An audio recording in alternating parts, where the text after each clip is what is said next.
Back in the 1980s, filmmakers and audiences tried to imagine what the future might look like. Few movies captured this curiosity, like Back to the Future Part 2, which envisioned flying cars, hoverboards, and self-lacing shoes. Yet, behind the excitement and futuristic gadgets, the franchise has its share of hidden mistakes, casting dramas, and legal controversies that shaped its legacy.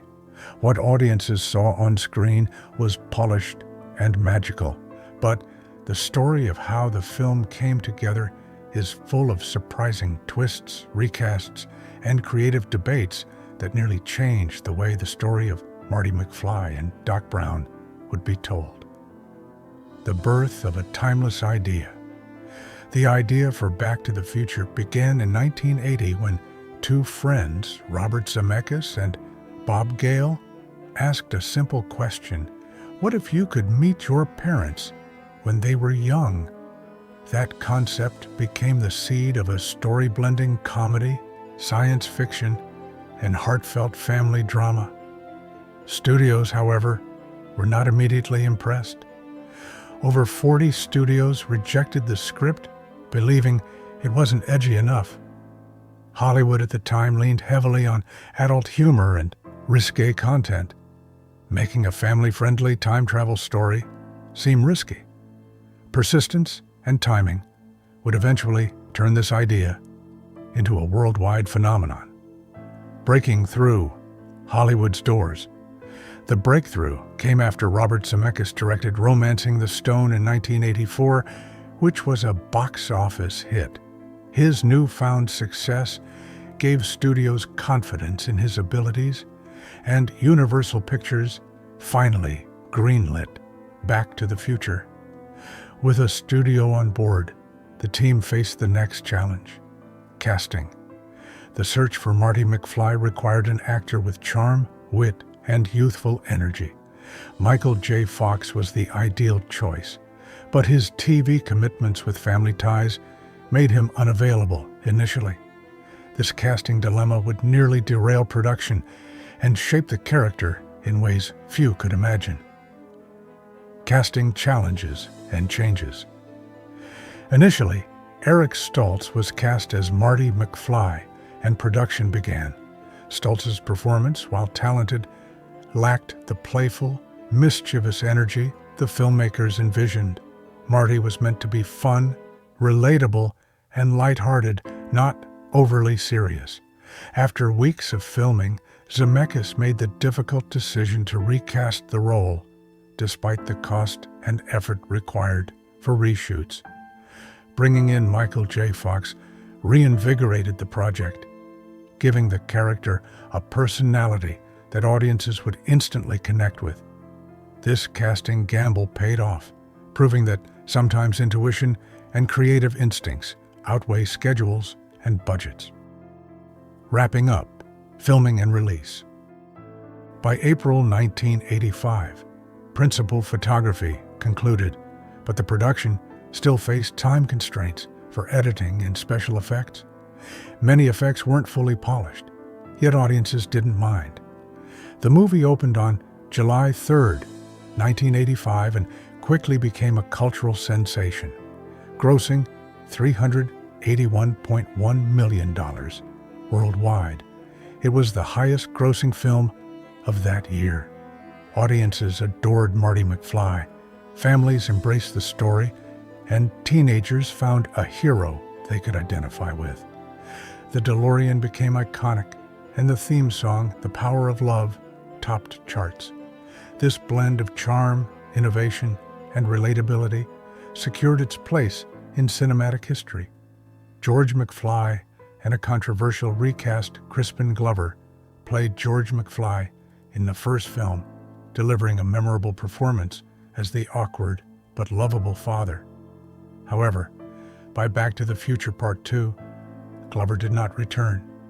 Negotiations fell apart over pay disparities and creative disagreements. The producers used prosthetics and molds of Glover's face on actor Jeffrey Weissman to recreate George. Glover sued over unauthorized use of his likeness, highlighting questions of personal rights versus creative freedom. The case set a precedent in Hollywood, leading to more detailed contracts regarding an actor's image and likeness, a legal development still relevant in today's era of digital effects and AI. On-set tensions and creative clashes. Filming wasn't just about casting or effects. Tensions on set were real. Glover's commitment to his character sometimes clashed with the director's vision. In one heated moment, he argued over a scene involving a broomstick, with other cast members hiding to avoid conflict. Michael J. Fox and Christopher Lloyd later recalled peeking from their dressing rooms, grateful the dispute didn't involve them.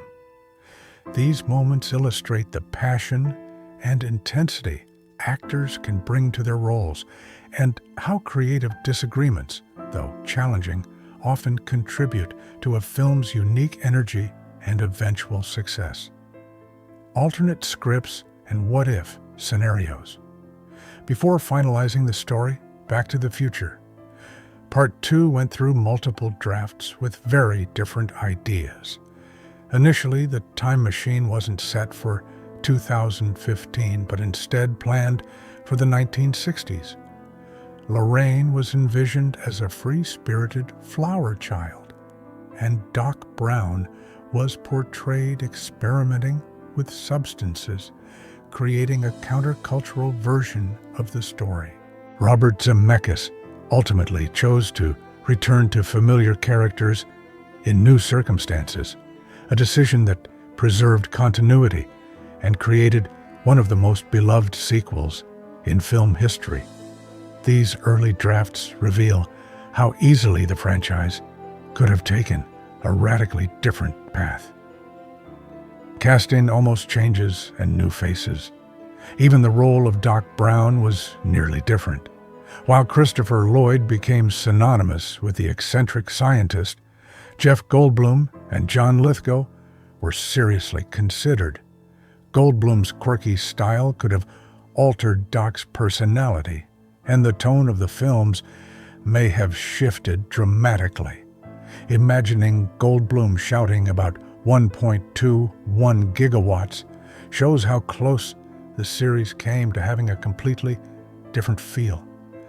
These near-casting changes highlight the delicate balance between actor choice and character identity, showing that a single decision can define the tone and success of an entire franchise. Hidden historical errors and odd details.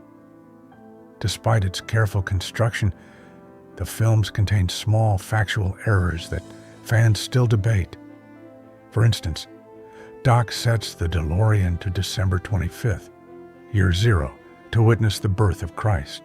Even though there is no year zero, history moves from 1 BC to 1 AD. Plutonium is shown as a glowing red liquid when it is actually a silvery metal. Marty references a Honeymooners episode that didn't air on that date. These minor inaccuracies don't diminish the films. Instead, they give fans extra layers of detail to explore and discuss, adding to the charm and replay value of the trilogy. Iconic legacy of a beloved trilogy. Despite behind-the-scenes challenges, Back to the Future became a cultural phenomenon. Its charm lies not only in the story, but also in its imperfections, creative risks, and the very human elements that shape the trilogy.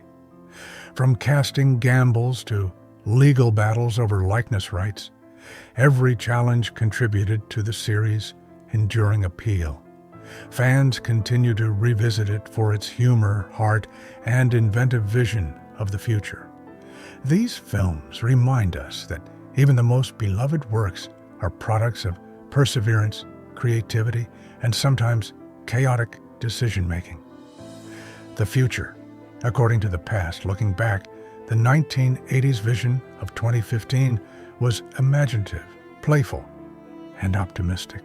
Flying cars, hoverboards, and self-lacing shoes captured the public imagination, even if they didn't come true. Behind this vision were countless production challenges, legal milestones, and creative conflicts that shaped modern filmmaking. The story of Back to the Future is as much about the journey to the screen as it is about Marty and Doc's adventures. Its legacy continues to inspire filmmakers, fans, and futurists, proving that the best stories are the ones that survive both time and the chaos of creation.